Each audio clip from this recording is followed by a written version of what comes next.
Hi, this is a basic candle making video and I'm going to make 4 candles using these canning jars. The wax I'm using is from Aztec, which is a candle and soap supply company. There are a lot of good waxes out there. I also recommend Nature's Garden. It has something called Joy Wax or Wow Wax. That's a really good wax. I decided to try this and I think it works out pretty well. I'm using these wicks. I bought them on Amazon. They're called Eco 10 and they're 6-inch wicks in a pack of 100. So they'll last a while and they're not that expensive, but I can't remember how much they cost, maybe $6 to $10. I glue my wicks to the bottom of the mason jar using a glue gun. Now some people don't use any glue at all and they just place the wick down in the center, but the problem with doing that is that when the wax starts to melt down, it can topple over. So just a little glue will help keep it sturdy. You're going to need something to keep the wick stable right into the center of your jar, and so you can get these little candle, what are these, wick holders? But I only have one of them, so I have to use other things like popsicle sticks or pencils or little plastic spoons to keep the wick in the center of the jar.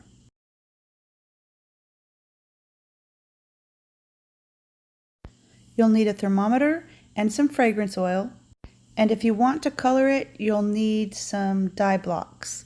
And this is what a color block will look like.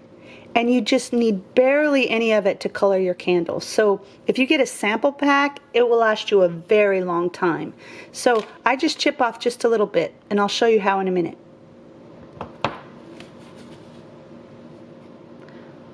The wax is really hard, but all you need is just a little bit of this dye block wax to color about 4 candles. The fragrance oil I'll be using is cactus flower and jade. I'm not going to use this entire bottle. This is 8 ounces. I'll probably use about 4 ounces to make these 4 candles. The last thing you're going to need is an old pot, one that you don't mind getting a little wax in. You won't use that pot for cooking. And then one of these pitchers to melt the wax. And inside this container, you'll just add a little water, not too much, but enough to heat the wax up in this pitcher. And luckily, sometimes I just write on the box the information I need. The same directions apply for using soy wax. Soy wax burns a lot cleaner. There's a lot less soot. It's easier to melt, but it doesn't have as strong as a scent throw as the paraffin or the paraffin blend does. The containers I'm using are 16 ounces, but I only need 12 ounces of wax for these candles. All you need to do is take off chunks of the wax and put them in your pitcher. All right, it is a pain to cut this stuff. This is a little over 48 ounces of wax. Heat up your water underneath this pitcher and add your wax. Let some of that melt down before you add the rest of the wax. Add your colorant. Do you see how just a little bit of that dye will color 4 candles? So you don't need a lot. It'll take about 5 or 10 minutes to get it all melted.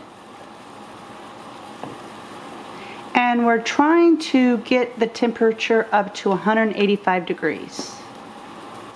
The rule of thumb is about 1 ounce of fragrance oil for 16 ounces of wax. But the strange thing is I'm using 16-ounce containers, but they actually only hold 12 ounces. So who knows why?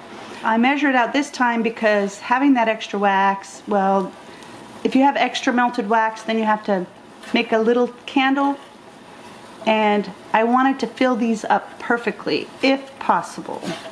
The temperature is almost there. Our goal is 185. Make sure it's all mixed up and you don't have any floating pieces. I think this is good. Let's take this off the heat.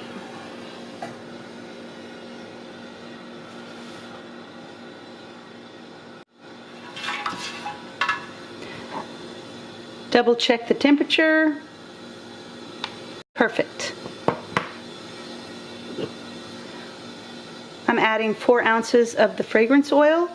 Add it while it's 185, between 185, well, add it while it's between 180 to 185 degrees because you want the fragrance oil to bind with the wax. And stir this, keep stirring it for a few minutes.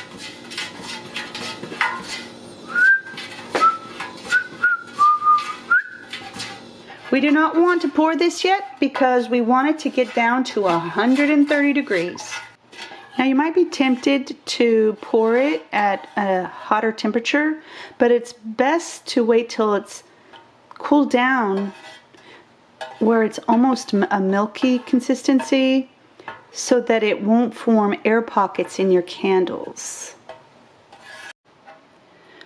Alright, see how it's getting kind of milky in there? I mean, it's still liquidy, but it's a little bit milky, like as far as the color. Alright, let's go ahead and pour this. Pour it in slowly.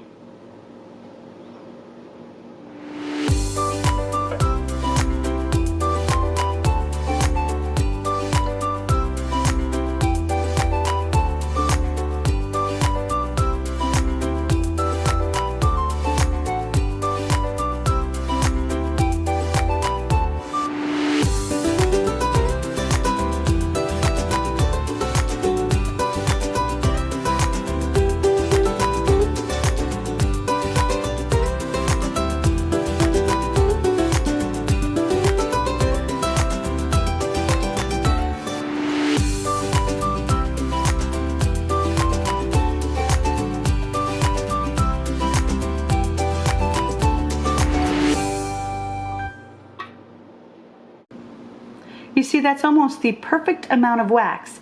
And that leftover wax, I can melt it down just in case there are holes that need to be filled in. Straighten out your wicks if they're crooked. It's cool. And then you can take off the little holders, the makeshift holders, and let them cure for about 2 days before burning. It'll take a few hours for these to completely cool down. Let's take these off and let's look close. No pockets, smooth surface. The wick looks good, pretty centered. Cut the wick to about 1/2 inch. And when the wax is hardened, you can add the lid and the rim and tighten it up, decorate it any way you want. Thanks for watching.